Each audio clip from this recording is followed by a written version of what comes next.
Lots of things going on in the state of California. We had a big recall election last year. Obviously, it resulted in no change, but it did serve as an opportunity, I believe, to enlighten the public to a great extent.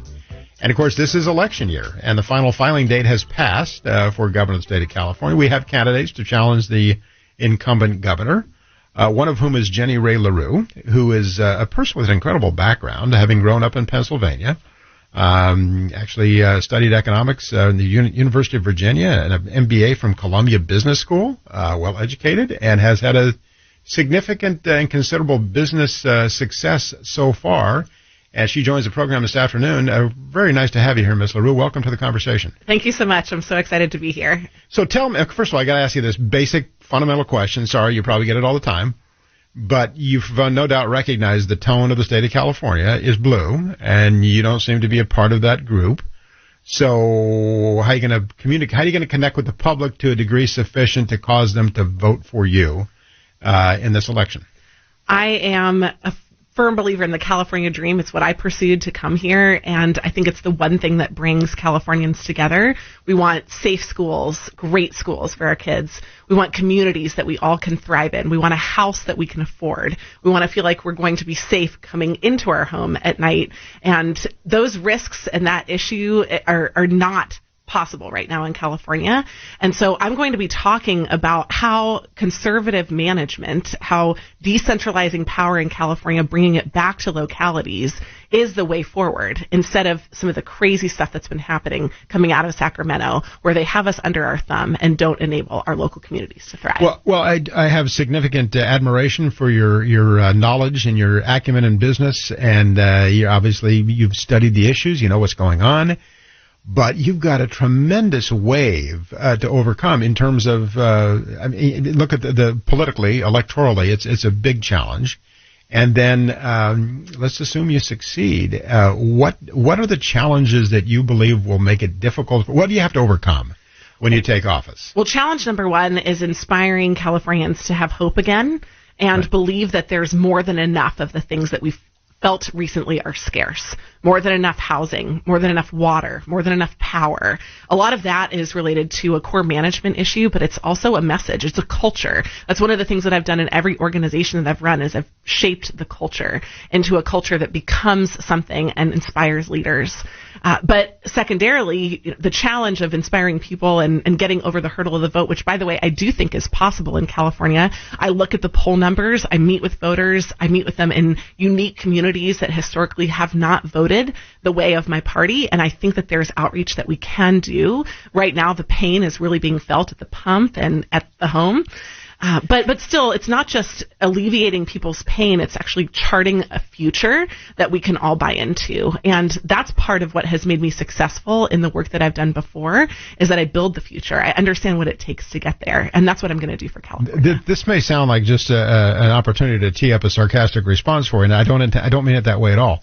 But can you look at the state of California? I understand you're in Pennsylvania as a young woman. You wanted to come to California. You recognize the California dream is beautiful, right? It's the topic of TV shows and movies and books and all sorts of things, and it is truly a spectacular place. It's one place in the country that you can build unimaginable things that you never dreamed of become possible in California. Absolutely true. But can you, and again, I ask this with all sincerity, it's not sarcasm, can you name a thing or two that the leadership in the state of California has done right in recent years? Absolutely not. That's one of the challenges. And one of the things that I looked into was who they were. Where did they come from, and why can't they lead in the way that I think we should be leading in the state? The first thing that I recognize is that out of 120 legislators, we have 3 business owners. How do you honor and value businesses if you don't understand what they go through? Yeah. And so it's easy to rob a business, which is effectively what's happened from our state government, by not valuing them if you don't understand the challenges that they face. But the same issue with parents, right? Most of our curriculum board is from Los Angeles County. The majority are not parents. How do you develop curriculum for our schools if you don't actually have an understanding of the kids that you're trying to build into the future of the state? As an aside, I have a sincere level of hope that as one of the very few things positive to come from the pandemic is the homeschooling, the virtual learning that kids did that gave the parents the opportunity to look over their shoulders and see what's going on. I think there's a sense of awareness as to what's taking place in schools in terms of creation of curriculum and actual operation of the school environment that has not been known for a long time, and I sense we will likely see some changes in the fall in school board elections. So again, you're looking at a state where you've got the overwhelming majority of the legislature on the other team. You've got unions, public sector unions that have a very, very tight stranglehold on that building that is the capital of California. And you've got I think a population, and I hate to be a downer, and it truly is not my style, but that seems to be kind of like there's a lot of shrugging that goes on. Yeah, what are you going to do? And then you tell them some things about certain developments that have taken place. And I'm talking to, in some cases, people that are business leaders in the community and others that are well-informed, well-educated, clear-thinking people. And when they have a chance to understand what has been done, and in some cases what they have done to themselves at the ballot box, they're shocked and appalled, and they can't believe what has taken place. How did we get here? So honestly, I think it calls for an incredible degree of talent to get that. I almost said craft the message, but it's not a matter of crafting it. The message is there. You've got to get that message penetrated through, I guess, a wall of apathy and opposition, and that's a gigantic challenge. So how are you going to do that? Don't forget the confusion of what's happening in the world right now. That's also adding to the noise. Absolutely true. No, it's a perfect question. How do we do it? Well, we looked at the race. We looked at the recall. We have a very recent example of what was tried and what didn't work. Right. What was tried was a referendum on Newsom, telling people how bad the state of California is. I think we need to tell them how good it can be. What a future with more than enough power looks like, what remarkable schools, #1 schools in the country like California used to be, could look like again. And not talking about reverting back to a past, which we don't all share. Many of us came here to pursue the California dream, but a future that we can all be a part of. And I'm confident that when we talk about that, we actually already agree on what the problems are. We just don't yet understand or have common vernacular around the solutions. That's what I'm here for. That's what I'm sharing. That's why I'm excited to be a part of this race. You know, I kind of see this. I'm going to analogize this a bit. I kind of see a household in which mom and dad have gone out for the evening, and the maybe too young, too incompetent, too inconfident babysitter is in charge, and the house is a mess, and there's everything's out of order. Furniture's upside down. There's mess on the floor. There's everything. This sounds like a very specific situation, John. Like maybe you've been there before. Well, you know. But now. The parents are coming home. And that's where you're ostensibly seeking to put yourself. You're the parent coming home. So there will be, the grown-up coming into the room, I guess. There will be pushback and resistance on that. Absolutely. And people have gotten used to, getting checks in the mail for doing absolutely nothing, while at the same time paying the highest gasoline prices in the country.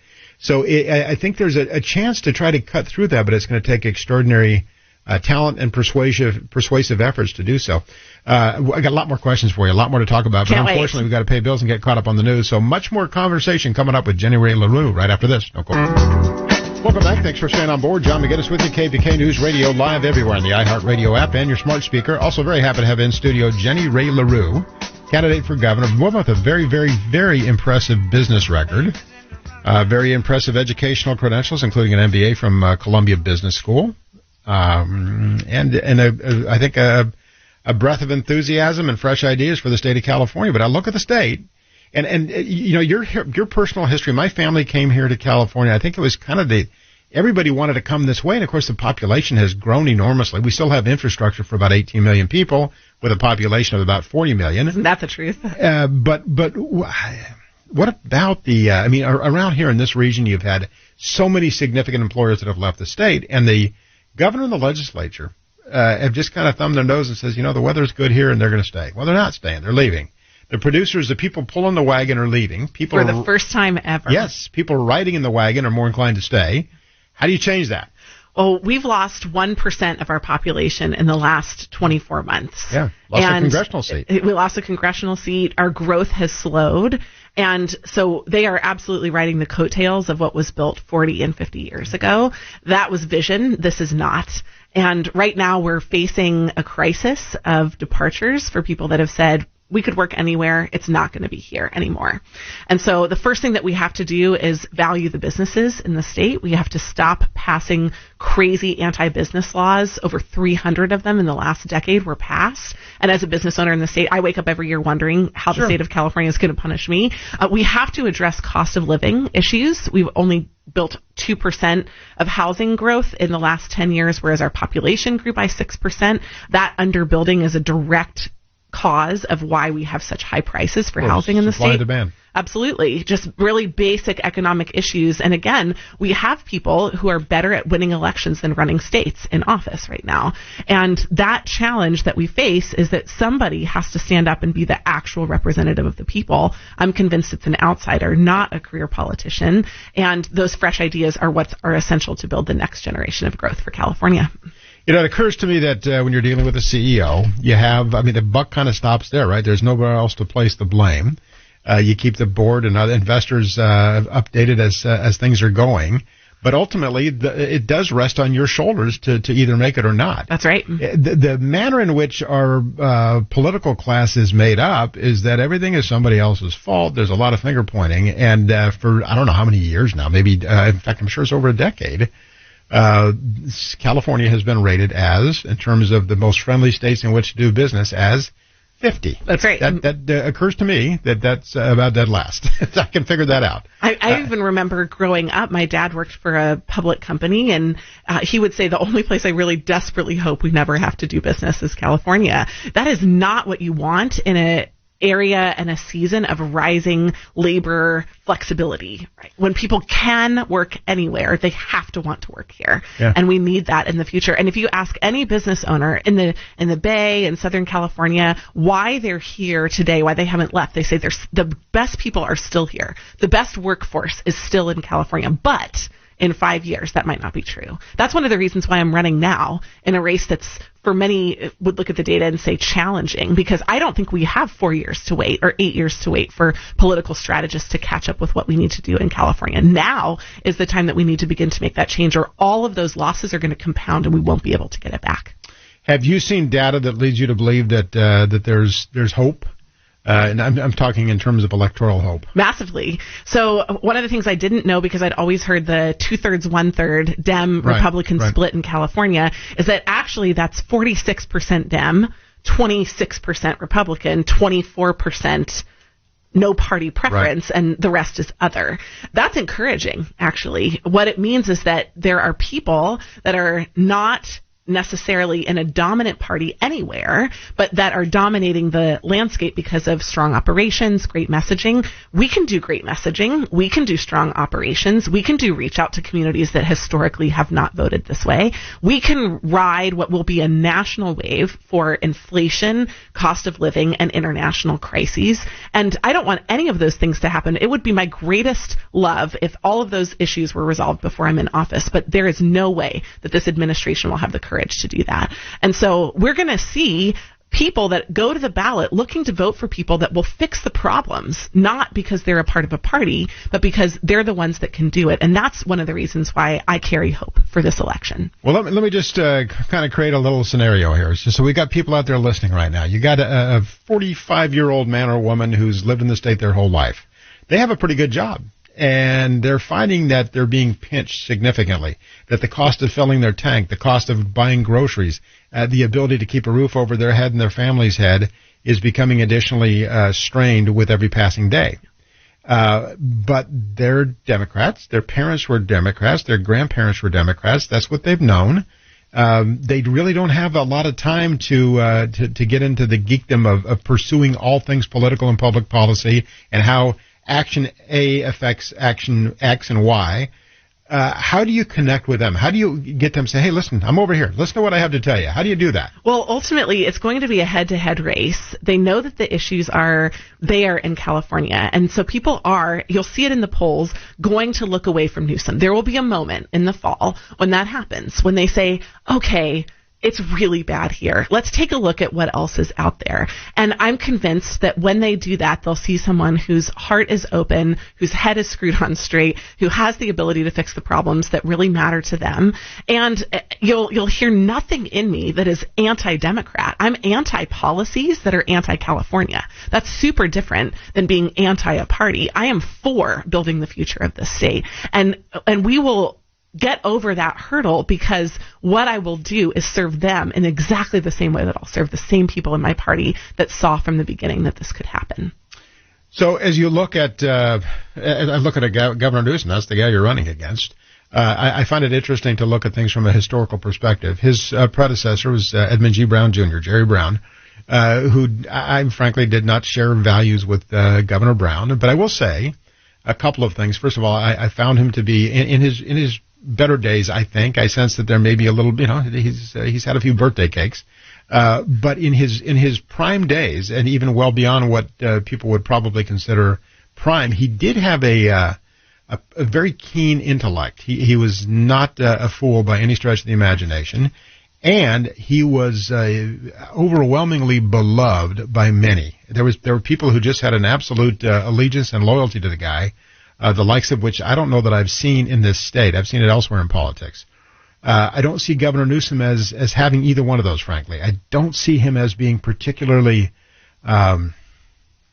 intellectually inclined. I just don't see that. And I'm not picking on the guy, certainly, but I just don't see evidence of an intellectual capacity to understand all the nuance, all the different forces that push against one another and create the ultimate outcome. I don't think he has the capacity for that. And people who support him in general roll their eyes when he talks. He doesn't have their hearts and souls. You can see this in the data too. 47% of people approve, 48% disapprove across all parties. That's an even split and a winnable election as far as I'm concerned. Well, I suppose that's why you have hope, because there are some data that, frankly, I was unaware of. But I do see what I consider kind of the end state of all of that. Agreed. But you're seeing the rumble underneath, right? You're seeing the why. You're seeing what they're seeing, and I think you're exactly right. So you're elected governor, day one. What do you do? And I know that's perhaps a foolish way to look at it, but what are your priorities? Maybe better ask. Yeah. Number one, we should suspend the gas tax in California to bring relief at the pump. We have a historical surplus in the state right now from overtaxing our people, and one of the purposes of a surplus is to complete infrastructure projects. So suspending the gas tax puts money right back into the pockets of the middle class without costing us anything in terms of infrastructure progress. The second thing that we need to do is make sure that crime is pursued as actual crime on our streets, right? Prison closures that are currently underway need to be reversed. There is zero reason why we should close a prison in California when we have rampant crime, 40% increases of crime in our major cities, when we have violent crime, and when crime is one of the most cited reasons for why people are leaving the state. We need to make sure that our schools are governed more closely at the local level. So we need to return power back to the local school districts instead of strangle-holding them from the center of the state. And we need to make sure that our Delta pumps are turned on, that water is stored during our rainy seasons. Right. The rainy season will be the minute that I'm inaugurated, so our pumps will be on. We will be making sure that our farmers are delivered the water that they pay for, that they have rights to, that they need to produce the produce that feeds America. And we'll make sure also that we begin the hard work of envisioning what the future of California looks like, right? What does infrastructure look like in the future? So immediately that will look like, again, stopping some of the anti-progress on things like power. We need more power. We need clean power and more power, and we need to think about that instead. Well, I have far more questions than we have time. I appreciate your time very, very much. Give us, how can we get a hold of you? Absolutely. We'd love to hear from you. Jenny Ray CA is our website. We're also present on Facebook, TikTok, Instagram, etc., and we'd love to hear from you. Thank you again for having me on. My pleasure. I feel compelled to give the spelling of the name, Jenny, Rae, and Leroux on the last name to help people find it. Appreciate your time very much. I want to have you come back again because I have more questions for you. Far more questions than we have time. Jenny Ray LaRue. Thank you so much.